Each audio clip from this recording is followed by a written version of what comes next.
You've probably heard of computer viruses, but have you ever stopped to think about how strange that name is? A computer can't get a cold, it can't cough, and it definitely can't sneeze.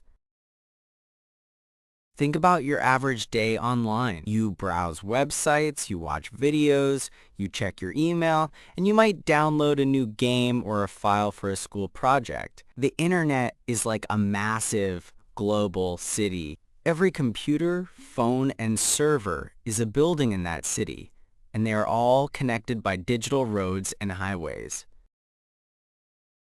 Your computer is your house in this digital city. Most of the data flowing in and out is like friendly visitors or mail deliveries that you asked for. But a computer virus is like a burglar. It doesn't knock. It actively looks for an unlocked door, or even worse, it tricks you into inviting it inside. First, let's be clear about what a virus actually is. It isn't a physical thing. It's a program, just like any other app on your computer. It's pure code, a set of instructions written by a person. The second instruction is just as important. Find a way to travel to a new home. A virus that can't spread is just a useless piece of code sitting on a single machine. To accomplish these goals, a classic virus needs a ride.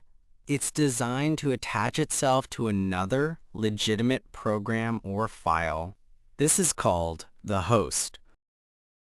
The virus injects its own code into the host file, whether it's an application, a document, or a system file. It then hides, waiting patiently. When you launch that seemingly normal program, you are unknowingly executing the virus's code first. It's like flipping a switch that you didn't even know was there. This method is famously known as a Trojan horse, named after the ancient Greek story you may have read in history class. The Greeks built a giant wooden horse and left it at the gates of the city of Troy.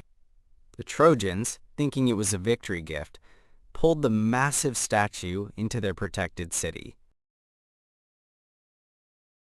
A Trojan virus does the exact same thing. It disguises itself as something you want, like a free video game, a movie file, or a useful piece of software. You find it online and download it, thinking you've gotten something for free. You are the one who willingly brings it past your computer's defenses. When you double-click to run the program, you are not just starting a game. You are also unleashing the malicious code hidden inside, letting it run wild within your system. Once a virus is active on your computer, its first job is to find more hosts. It begins to replicate, following its core instruction to make copies of itself. It might scan your hard drive, looking for other executable files, documents, and programs that it can infect with a copy of its own code. Now, many of your clean files are secretly carrying the virus. To you, they look and work exactly the same, but they are now carriers. Let's say you email an infected spreadsheet to your project partner. The virus is now attached to that email, traveling across the internet to their inbox. Or maybe you copy some photos onto a USB flash drive to share with your family. If the program you use to view photos is infected, the virus might copy itself onto that drive. When your family member plugs that USB drive into their computer and accesses the files, the virus has found a new home. The entire infection cycle begins again. But some types of malware are even more advanced. They don't need to wait for you to share a file. They can spread all by themselves. These are called worms. Unlike a virus, a worm is a standalone program. It doesn't need to attach itself to a host file. It is its own delivery system.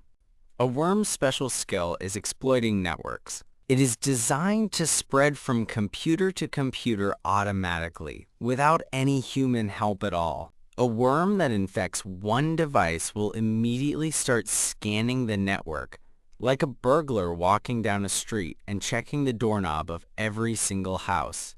It searches for security weaknesses, known as vulnerabilities. This could be a bug in an operating system or a piece of software that hasn't been updated. When it finds an unlocked digital door, it lets itself in, copies itself onto the new machine, and immediately starts scanning for its next victim from there. This chain reaction allows worms to spread with incredible speed.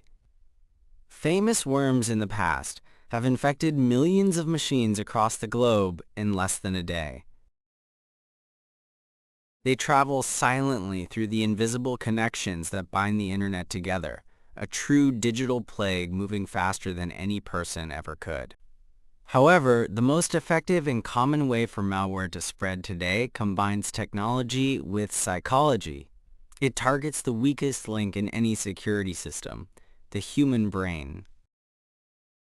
The message is crafted to look legitimate. It might pretend to be from a company you trust, like a streaming service, an online store, or your bank. Your account has been compromised, or click here to claim your prize. The goal is to make you act before you think. It wants you to click a link or download an attachment out of a sense of panic or excitement. When you click, you're not being foolish. You are responding to a carefully designed psychological trap that hackers have perfected over many years. The link might take you to a fake login page that looks identical to the real one, tricking you into typing your username and password, which the attacker then steals. Or the email's attachment might be disguised as an invoice or a shipping label, but it's actually an installer for the malware itself. So what is the point of all this? Why would someone spend time creating a program designed to cause so much trouble? Decades ago, many viruses were just digital graffiti or pranks. They were made by hobbyists to show off their coding skills, often just displaying a funny message on the screen.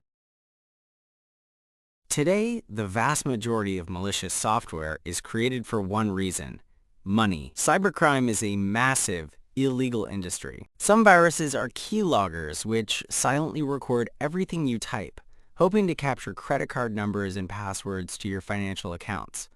Other, more destructive malware is called ransomware. It encrypts all of your personal files, your photos, your documents, your projects, and holds them hostage until you pay a ransom. Some malware turns your computer into a bot or a zombie. It doesn't do any immediate harm to you, but it sits there waiting for commands from the attacker. When we step back and look at the whole picture, we realize that the spread of computer viruses is an ecosystem. It's a mix of technology, networks, and human behavior. The big insight here is that the digital world we've built runs on trust. You trust that the software you install is safe. You trust that the emails you receive are from who they say they are.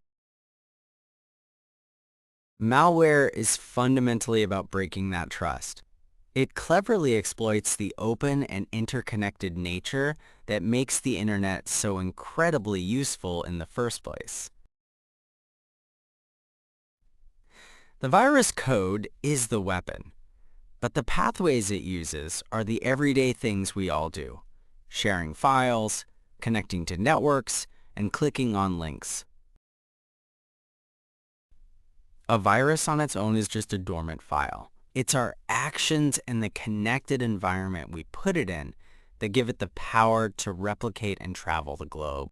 Knowing this, how do you defend yourself? You have to become a smart and thoughtful user of technology. First, always use security software, also known as an antivirus program. Next, be skeptical. Before you click a link in an urgent-sounding email, take a breath. Look closely at the sender's address. If something feels off, it probably is. Avoid downloading files from untrusted websites. Finally, always keep your software updated. Those update notifications you get for your operating system and apps often contain critical security patches that close the very doors and windows that worms use to sneak in. Staying safe online isn't about being scared, it's about being aware.